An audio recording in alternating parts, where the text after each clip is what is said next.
A Primeira Guerra Turco-Vêneta, a gente já viu em um vídeo aqui no canal dessa série, né, o início dessa série sobre a guerra dos vênetos contra os turcos.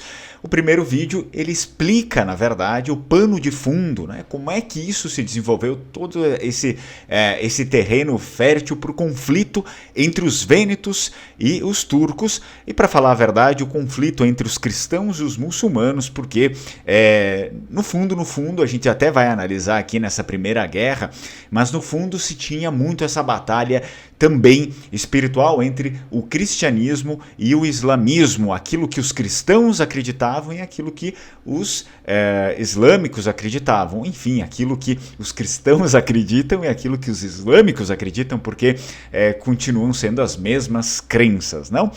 Fica aí no vídeo até o final, curte o vídeo, se inscreve no canal, não esquece de ativar o sininho das notificações para ficar por dentro dos vídeos, que tem todo dia vídeo aqui. Eu sou o Fernando Menegatti, esse aqui é o canal Lenguamare. Já vamos começar o vídeo porque tem bastante coisa para falar aqui. Eu falei sobre o conflito no outro vídeo, que eu deixo aqui no final, né, na tela, para você vai lá e assiste o pano de fundo para tudo isso, e agora a gente vai falar efetivamente da guerra, né? Aquilo lá foi o pano de fundo para o que viria a ocorrer. E aqui sim nós temos a Primeira Guerra entre vênetos e turcos, cristãos e islâmicos. Vamos ver, essa guerra ocorre em 1463, ela dura até 1479, só que, como a gente viu, né, na primeira investida lá dos muçulmanos contra a República de Veneza, eu já tinha falado para vocês que geralmente a República de Veneza nunca... era raro que a República que fizesse guerra contra os outros, na verdade os outros que queriam,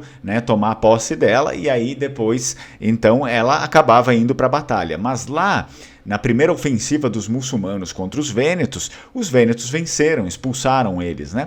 Aqui teve um destino um pouco diferente, os vênetos acabaram saindo no prejuízo. Olha só, contudo, na Primeira Guerra Oficial, que é essa daqui, os turcos eles já tinham aumentado bastante a frota deles. Lá no início era só expansão territorial, e aí depois eles começaram a se voltar para o lado marítimo também.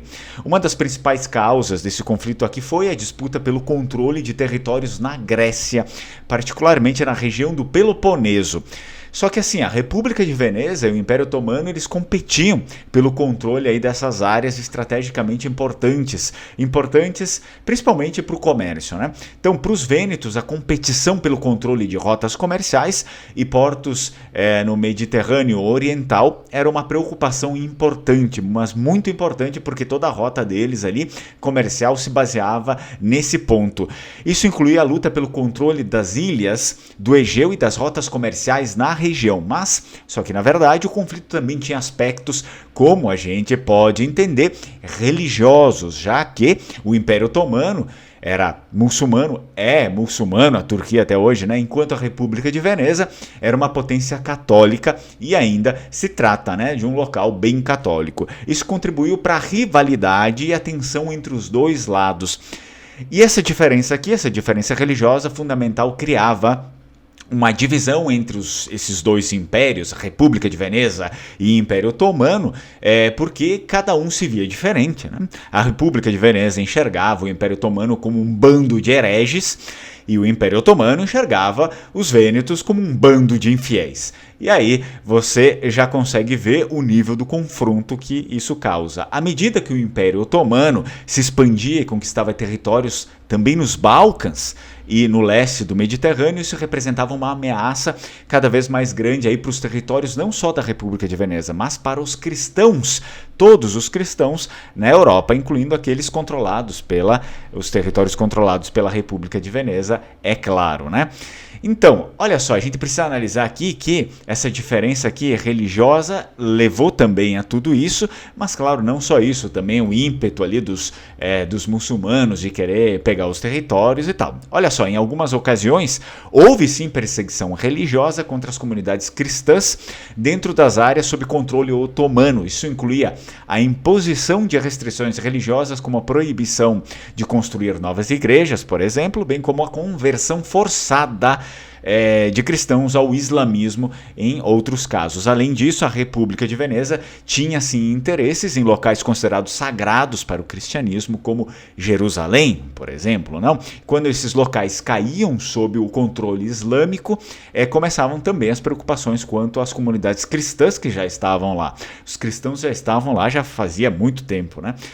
Então vamos para o início efetivo dessa primeira guerra turco-vêneta. A guerra começou, como a gente sabe, em 1463, quando o Império Otomano lançou uma ofensiva contra a República de Veneza e seus territórios na Grécia, lá na região do Peloponeso. Isso levou a uma série de batalhas e cercos nas regiões disputadas. Uma das batalhas mais significativas da guerra foi a Batalha de Negroponte, uma região atualmente conhecida como Chalkis, na Grécia, onde a República de Veneza, então, teve aí suas perdas significativas. Só que daí, após anos de conflito, as duas partes finalmente concordaram em um tratado de paz em 1479. O tratado é conhecido como o Tratado de Constantinopla.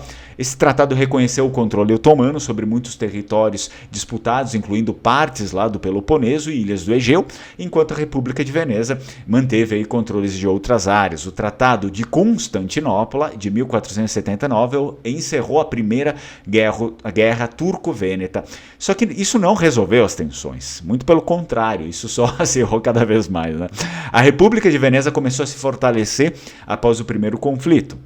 Se concentrou aí na administração e consolidação dos territórios que já tinham sido conquistados por ela, fortalecendo seu domínio e estabelecendo agora sistemas de governo local. Também buscou, é claro, manter alianças e relações diplomáticas com outras potências europeias cristãs. Então, né, com o reino, como o reino de Nápoles, os estados papais, para equilibrar também a crescente influência islâmica na região. A República de Veneza, assim, tentava se proteger cada vez mais desses tempos difíceis que viriam, né, cada vez mais.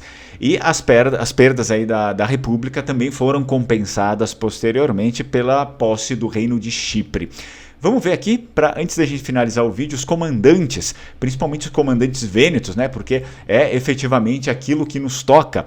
Niccolò Canal, esse aqui foi o comandante vêneto encarregado da defesa de Negroponte, a Chalkis, né, no início da guerra. Alvise Loredan, que mais tarde se tornaria também doge da República de Veneza, teve aí um papel destacado na liderança militar vêneta durante esse conflito. Antonio Loredan foi outro comandante vêneto importantíssimo que se destacou nessa guerra, não só nessa, em outras também, conhecido por sua atuação nas defesas em territórios costeiros e ilhas. Pietro Mocenigo, um almirante vêneto, liderou a frota naval da República de Veneza em várias batalhas navais durante a guerra. E aí, pro outro lado, especialmente nessa guerra aqui na primeira, a gente teve Maomé II, conhecido só também como Maomé o Conquistador, porque, né, enfim, teve lá a queda de Constantinopla. Ele era o sultão otomano durante o início da guerra e liderou as primeiras campanhas otomanas, incluindo a captura de Negromonte em 1463.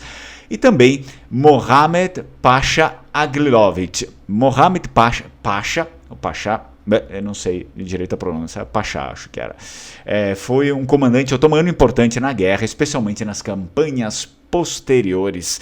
Aí nós temos as cabeças, né, dessa guerra aqui e de outras guerras também, né?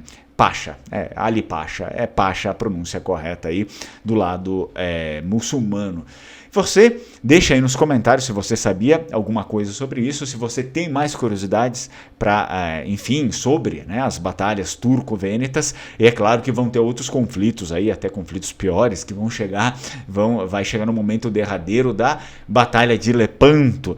E a gente já consegue perceber aqui que quem começa, né, todo esse carnaval aqui, na verdade, são os islâmicos, né? Os otomanos, que começam isso querendo cada vez mais se expandir para a Europa, conquistar territórios na Europa e forçar ali uma conversão, muitas vezes, dos cristãos. Enquanto, como a gente pode ver aqui, a República de Veneza, que foi uma atuante principal da Batalha de Lepanto, não pediu por isso, né? E, na verdade, eles começaram a ter esses ataques e cada vez mais querer expandir, né, o seu Império Otomano aí, também para dentro da Europa, como a gente sabe. Vi ringrazio una muccia, se não tem nada para comentar, deixa aí o seu emoji, o leão do Vêneto, e ci vediamo un'altra volta. Ciao, ciao, Strucon.